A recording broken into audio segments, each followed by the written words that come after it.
12:04 UTC on August 11, 2025.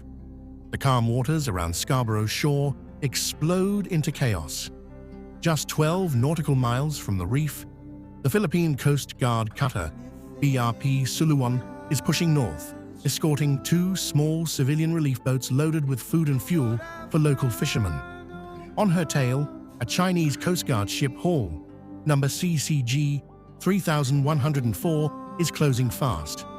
Its water cannon is already firing, streams arcing across the bow of the Suluan like liquid whiplash. At this range, those jets hit with the force of a sledgehammer, capable of shattering windows and sweeping crew off their feet. But the chase is about to get far more dangerous. Cutting in from the port side, a massive silhouette emerges. The People's Liberation Army Navy destroyer Hall number 164. This warship is armed for battle, not for crowd control, and it's moving at speed through contested waters. The three vessels are now converging in a narrowing triangle of open sea. The CCG skipper, locked on the Suluan, throws his wheel hard to intercept. The destroyer, unaware of the maneuver, keeps its course. Two ships, one collision path, seconds to impact.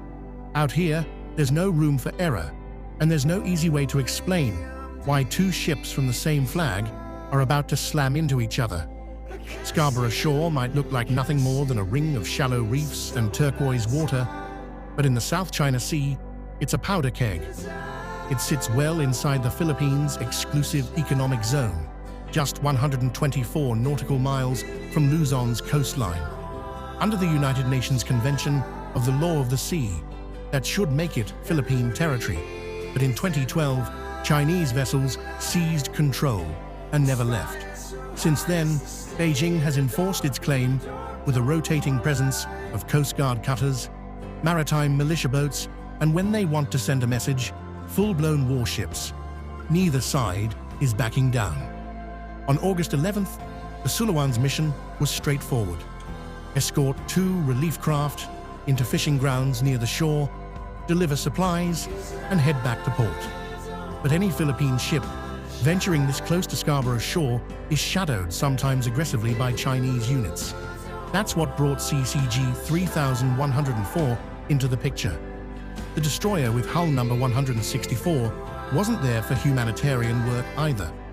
It's a Type 052 Luoyang 3 class guided missile destroyer bristling with vertical launch cells, anti-ship missiles, and long-range radar.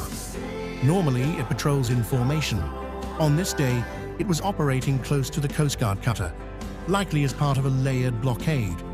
In theory, ships from the same nation should coordinate to avoid incidents, but when speeds are high, tempers are up, and radio channels go silent, rules and reality part ways. The moment the BRP Suluan cleared the shore's shadow, the chase was on. CCG 3104, a 1,500-ton Chinese Coast Guard cutter, pushed its twin diesels to the limit, spray boiling off its bow as it closed the gap. Its target was the Philippine patrol ship, escorting two slow-moving civilian boats. The goal wasn't subtle. The water cannon roared to life, sweeping the decks of the Suluan with high-pressure streams that could knock a crewman overboard in seconds. Water cannons are a preferred harassment tool in these encounters. They're non-lethal on paper, but at close range, they can shatter glass, tear away antennas, and cause dangerous flooding on exposed decks. For the crew of the Suluan, every blast meant ducking behind armored shields and holding tight against the rolling sea. What made this pursuit different was the cutter's approach angle. Instead of tailing directly behind, the Chinese skipper swung wide to port, aiming to cut across the Suluan's bow. A textbook interception maneuver used to force another vessel off course. At speeds approaching 20 knots, the margin for error is razor thin. Radio calls from the Suluan went unanswered. The CCG cutter kept pressing in, its sirens blaring over the cannon's hiss. The Philippine vessel held its course, careful not to make a move that could be spun as aggressive, and then came the miscalculation. Through the spray, the bulk of the PLA Navy destroyer loomed closer. The The CCG's cutter intercept path wasn't just crossing the Sulawan's line, it was crossing directly into the destroyer's track. The cutter's captain locked on the Sulawan, pushed through the intercept line without noticing how little space remained. By the time the destroyer's crew spotted the danger and signals, it was too late. The CCG's bow, already angled across the destroyer's port side, slammed forward. The impact was brutal. Steel crumpled at the cutter's bow, buckling inward like paper under a fist. The forward gun mount twisted in its housing, its shield warped from the force. Internal bulkheads groaned and split for the destroyer. The damage was superficial. Long, jagged scrapes gouged into her port plating, paint sheared away in streaks of bare metal. But the shock ran through her hull, rattling fittings and shaking crew from their posts. On the cutter's foredeck, several crewmen had been visible moments before, watching the chase from the rails. When the bow struck, they vanished from sight, tossed back from the sudden halt.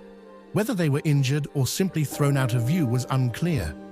In those first seconds after impact, the scene was chaos. The destroyer's horn blared, the cutter's engines cut off. Over VHF, the Philippine crew offered immediate assistance. Medical aids, man overboard, search damage control teams. Every call was met with silence. The destroyer backed off, slowly turning away. The cutter sat low in the water, bows submerged and dead in the swell. Unsi would be the polite term. In operational reality, it was finished. A Chinese pursuit had just ended, not with a warning shot, but with one of their own ships crippled in front of the very vessel they were trying to intimidate. Back on the deck of the BRP Sulawan, the collision was a mix of shock and disbelief. Moments earlier, the crew had been bracing for another blast from the water cannon. Instead, they watched the Chinese cutter slam head onto its own Navy destroyer, an impact that sent a deep metallic boom rolling across the water. Through binoculars, Philippine officers saw crew members on the CCGs for deck stumble, clutching railings and in some cases vanish behind the mangled bow. The cutter's deck crew had been exposed, working without the heavy safety gear you'd see on a warship. And at that speed, even a sudden stop can hurl a man several meters. Within seconds, the Sulawan's radio operator was on an open channel. Chinese vessel, we can provide medical assistance. We can assist in search and rescue. No reply. The offer was repeated twice more in English and in Mandarin. Silence. The destroyer's crew seemed focused on assessing their own vessel. Damage control parties moved along the port side, inspecting the scrape marks. The cutter's crew were gathered aft, away from the buckled bow, their movements slow and cautious. From the Philippine perspective, the refusal to accept aid was telling. Accepting help from the very ship you'd been chasing would be politically awkward. Better to handle it internally, even if time was critical for anyone hurt. By now, the civilian relief boats had pulled clear, staying out of the line of sight. For them, this mission was supposed to be routine. Bring food and fuel the fishermen. Instead, they just witnessed an international embarrassment play out in real time. And for the Chinese crews, the reality was inescapable. Their high-speed intercept had ended with friendly steel meeting friendly steel on open water under the watch of foreign eyes. Within hours, Manila made its position clear. Philippine Coast Guard spokesman Commodore J. Torella called the event atrocious and inane behavior, accusing the Chinese cutter's captain of violating coal rigs, the international regulations for preventing collisions at sea. He emphasized that the maneuver wasn't just reckless, it risked lives on all three ships and could have triggered a broader crisis. Triala also confirmed that the BRP Sulawan's crew had offered assistance immediately after the impact. We offered help medical search and rescue. They refused. That says a lot, he told reporters. For Manila, the refusal reinforced their narrative. Beijing was willing to risk safety to maintain face. In Beijing, though, the response was very different. Chinese Coast Guard spokesman Gan Yu acknowledged a maritime encounter, but made no mention of a collision. Instead, he framed the operation as monitoring, pressing from the outside, blocking and controlling actions he described as lawful enforcement within what China calls its territorial waters. No photographs of the damaged cutter were released by Chinese state media. President Ferdinand Marcos Jr. stepped in the next day, vowing that Philippine ships would continue to operate in these waters. "We will not be deterred. These are our fishermen, our seas, and our duty," he said during a press briefing. For outside observers, the contrast was stark. One side described a dangerous miscalculation and near disaster. The other side treated it as a routine enforcement patrol with nothing unusual to report. Diplomatic channels remained quiet. There was no joint investigation, no hotline call, no public statement from either navy. In the South China Sea, silence after an incident can be as telling as the incident itself. And this silence spoke volumes. Scarborough Shoal is more than a disputed reef. It's a chess piece in one of the world's most strategically vital waterways. The shore lies within the Philippines' 200 nautical mile exclusive economic zone. But China has maintained control since 2012, building a near-permanent blockade with Coast Guard vessels and maritime militia. In 2016, a United Nations arbitral tribunal ruled China's claim invalid under the UN Convention of the Law of the Sea, or UNCLOS. Beijing dismissed the ruling outright. For Manila, every patrol near Scarborough is a statement. The Philippines will not concede its rights under international law. For Beijing, every interception is a reminder that control rests with Chinese ships on the water, not with rulings in The Hague. The incident on August 11th is just the latest in a long string of confrontations. In recent years, Chinese Coast Guard cutters have used lasers to temporarily blind Philippine sailors, blocked resupply missions to outposts in the Spratly Islands, and rammed fishing boats. In each case, Beijing insists it is enforcing sovereignty. What makes Scarborough especially sensitive is its proximity to major shipping lanes. The South China Sea handles over 60% of global maritime trade, worth an estimated $3.4 trillion annually.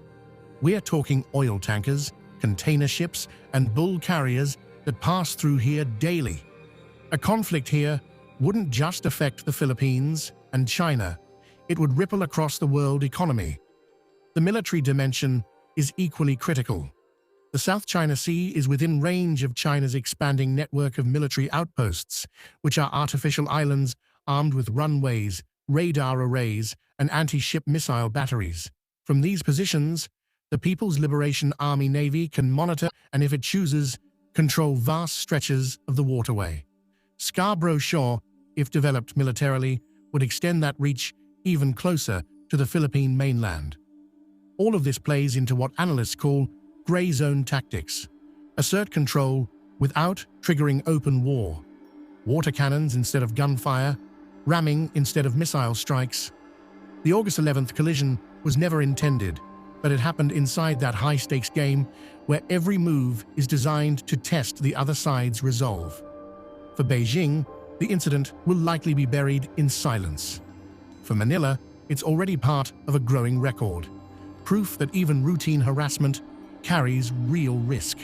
And for the crews involved, the memory won't fade soon. At sea, you remember the moments when steel hit steel. The South China Sea has seen decades of close calls, jets buzzing cockpits, ships crossing bows, fishing boats rammed in the night. But rarely does the danger turn inward. August 11th showed that in the rush to intimidate, even the most disciplined formations can break down. So here's the question. Do you think this was an accident, born from overconfidence, or a high-risk intimidation tactic that backfired? Drop your thoughts in the comments. And if you want to go a step further and support our channel here directly, join the fleet.